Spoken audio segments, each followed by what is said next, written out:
વડવાસા ગ્રામ પંચાયત સરપંચ. તમે આજે લોકો જોઈ રહ્યા છો કે આ લોકો એચપી પેટ્રોલ પંપ છે ઓરાણની સીમમાં લાગે છે અને વડવાસાની નજીકમાં જે પંપ આવેલો છે એચપી પેટ્રોલ પંપ તમે આ જોઈ શકો છો બોર્ડ. તો એચપી પેટ્રોલ પંપ દ્વારા અહીંયાના જે 11 વર્ષથી 7 વર્ષથી 8 વર્ષથી જે લોકો કામ કરી રહ્યા છે એમને ખાલી એક મેસેજ દ્વારા, અને અમુકને તો મેસેજ પણ નથી, એમને તો બીજા વ્યક્તિ દ્વારા ખબર પડે છે કે એમને કાઢી મૂકવામાં આવ્યા છે નોકરીમાંથી. હવે આ એચપી પેટ્રોલ પંપની તમે જુઓ કે એ લોકો કોઈ નોટિસ પણ નથી આપતા અથવા કોઈ રજૂઆત પણ નથી કરતા, અને એક જ દિવસમાં કે તમારે હવે કાલથી આવવાનું જ નથી. તો આ કેટલા અંશે વ્યાજબી છે? હવે જે લોકો વર્ષોથી અહીંયા કામ કરે છે એમનો પરિવારનું તમામ જે જવાબદારી છે આ લોકો ઉપર છે, અને જો આ નોકરી જતી રહેશે તો એમની પરિવારની જવાબદારી લેવા માટે એચપી તૈયાર છે? એ એચપીને પ્રશ્ન છે મારો. બીજું કે અહીંયા જે પણ લોકો નોકરી કરવા માટે આવે છે એમના ક્રેડિટ કાર્ડ લઈ લેવામાં આવે છે, અને એમનો એકચ્યુઅલમાં પગાર છે 16,000. એમના હાથમાં કેટલો પગાર આવે છે એ લોકો જાતે જ કહેશે, અને એમના લિસ્ટમાં કેટલા 45 લોકો બતાવે છે કે 45 લોકો અહીંયા કામ કરે છે, પણ ખરેખર 32 લોકો જ છે. તો આ જે બાકીના લોકોનો જે એચપી પેટ્રોલ પંપ પગાર ખાઈ રહ્યો છે, તો એનો મારે પ્રશ્ન છે કે તમે આનો શું સફાઈ આપવાના છો? અને જે લોકોની અત્યારે ગેરકાયદેસર રીતે છટણી કરવામાં આવી છે, લોકો અત્યારે મારી સાથે છે, તો એ લોકો પોતાનું નામ અને કેટલા વર્ષથી કામ કરે છે, અને એ સિવાય આ એચપી પેટ્રોલ પંપમાં કેટલી ધાંધલી ચાલી રહી છે એ આ લોકો રજૂઆત કરશે.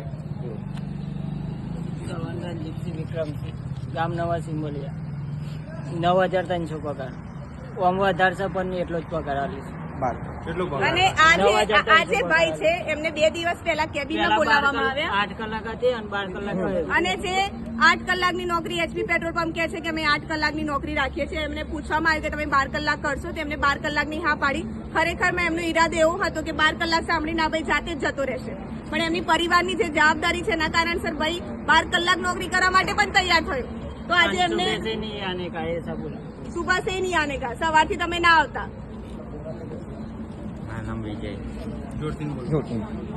વિજય નામ મને પેલા કેવી રીતે 12 કલાક નોકરી કરે છે, હું કહું અડધો કલાક વિચારીને જવાબ આપું, અને પછી શિફ્ટ બનાવી નવી મારું નામ જ નથી. મારે 7 વર્ષ નોકરી કરે છે, 16,000 પગાર છે, 9,000 આપે. 9,000 મારું ડેબિટ કાર્ડ, પાસબુક બધું અંદર જમા ઓફિસમાં. અને તમારે રોકડો પગાર આવ્યું છે? Cash payment. Cash payment. અને પછી એવું કહેવામાં આવે છે કે કોઈ અધિકારી આવે તો તમારે કઈ રીતના બોલવાનું? તો ફૂલ પગાર કહેવાય. ફૂલ પગાર કહેવાય. કોઈ અધિકારી આવે તો તમારે એવું બોલવાનું, એવું કહેવામાં આવે તમને? બરોબર. એ તમારે હા. મારો 15 ગુલામ પટવા 15,000 પગાર છે, 17,500 પગાર છે. 15 વર્ષથી નોકરી કરું, મને 9,300 પગાર આલે છે, બીજું કશું નહીં. ટોટલ પગાર કેટલું તમારું? 17,500. અને તમને 9,000. તમારું એ કાર્ડ બી ત્યાં જ છે? અહીંયા જોડે છે. પાસબુક બાજુ હોય કને. બરોબર. 7 મહિના હું નોકરી કરું, મારો પગાર છે 15,000, હાલ મને 9,300. બીજું કોણ હતું? ATM card. એટીએમ પાસબુક નથી. એટીએમ તમારી રીતે એટીએમ પાસબુક. પગારનો મેસેજ બતાવજો. ભરોસો કરો, આગળ એ મેસેજ બતાવજો. હવે એચપી પેટ્રોલ પંપના ગ્રુપમાં આ લોકોએ જે 10 લોકોને કાઢ્યા એ લોકોનું લિસ્ટ હતું, અને અમે જયારે અહીંયા આવીને ફોન કર્યો એટલે લિસ્ટ પણ ડિલીટ કરી દીધું છે. તો આ એચપી પેટ્રોલ પંપના જે પણ મેનેજર હોય, જે પણ ડાયરેક્ટર હોય, તો વડવાસા ગામ તરફથી ચીમકી આપું છું કે આ લોકોને તાત્કાલિક ધોરણે નોકરી પર પાછા લે, અને આજે પગાર તમે કાપી રહ્યા છો, 12 કલાક કામ કરાવી રહ્યા છો, એ પણ બંધ કરવામાં આવે, નહીં તો વડવાસાથી અમદાવાદ સુધી રેલી કાઢવામાં આવશે. એ મારી આ એચપી પેટ્રોલ પંપના જે પણ અધિકારીઓ છે એ લોકોને ખુલ્લી ચીમકી છે. તો જે પણ પગાર તમે કાપ્યો છે, અત્યારે મેનેજર એવું કહી રહ્યા છે કે આ લોકો 2.5 વર્ષથી કામ કરે છે, એમના સામે કોઈ અન્યાય થયો કે નહીં. તો આ દેખીતું ઉદાહરણ છે. આ પગાર સ્લીપ છે, બરાબર? આ પગાર સ્લીપ છે એમની. બતાવશો? આ પગાર છે બધાના 18, 16, 19, 16,000 બધાના પગાર છે, પણ બધાના 9,000 આપે પગાર. એચપી ના જે પણ કર્મચારી નોકરી પર લાગે એટલે એમનું એટીએમ કાર્ડ છે એ એચપી લઈ લે. એમના કાર્ડમાં જે 16,000 પગાર પડે છે, 16,000 પગાર એટીએમ થી લઈ લે, અને બાકીના જે કેશ હોય આ લોકોને 9,000 કે 8,000 આપે. તો બાકીનો જે પગાર થઈ ગયા છે, અને જે તમે મોટા મોટા પેટ્રોલ પંપ ઉભા કરેલા છે, તો વડવાસામાં તો આ પેટ્રોલ પંપ અમે નહીં ચાલવા દઈએ જો તમે આ ગેરરીતિ દૂર નહીં કરો. મારું નામ મકવાણા જસ્મીન કુમાર છે. હું 2018 થી અહીંયા નોકરી કરું છું. મારો પગાર 16,000 છે અને મને આપે છે 9,000 અને મારું એટીએમ ને બેંકની પાસબુક પણ એમના પાસે છે. બોલો.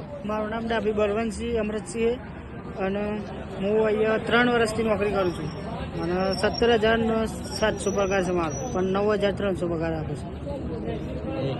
એટીએમ કાર્ડ અને પાસબુક બંને એમને જોડે જ છે. મારું બાબાજી રાઠોડ ગામ બોવા મને પાછળ બોલાવીને એમ કીધું કે તમારે 12 કલાક નોકરી કરવી છે. હું મને કે ના કરે તો ઘેર જતા મૂકો મારે કાલથી નહીં મૂકો અત્યારથી જતો મને કે મને એમ કહેશે કે 12 કલાકમાં કે તમારે નોકરી કરવી તો કે આવવાનું કે કાલથી કે ના આવતા બસ.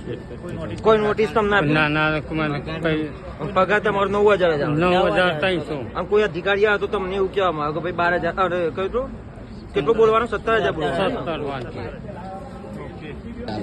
મારું નામ જયેન્દ્રસિંહ મકવાણા છે, મારું ગામ વડવાસા છે, બરાબર, અને હું ગામનો નાગરિક છું, બરાબર. આવી અનેક જગ્યાએ ગુજરાતમાં અનેક જગ્યાએ બધું થાય છે, બરાબર. તો સરકારશ્રીને મારો વિનંતી છે કે દરેક જગ્યાએ આવા બધા બહાર આવે એમ લોકોને 12 કલાક નોકરી કરવી પડે છે, આ પગાર એનો મળતો નથી અને આ રીતના બધું પ્રોસેસ થાય છે એમ.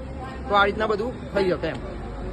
કોડ વિરોધી પણ છે, કેમ કે એમાં પણ 12 કલાકની જોગવાઈ છે અને એમાં પણ નોટિસ વગરની જે જોગવાઈ કરવામાં આવી છે. તો અમારી લડત એ મજૂર કોડ વિરુદ્ધ પણ છે, આ એચપીની સામેની જે લડત છે એની સાથે સાથે.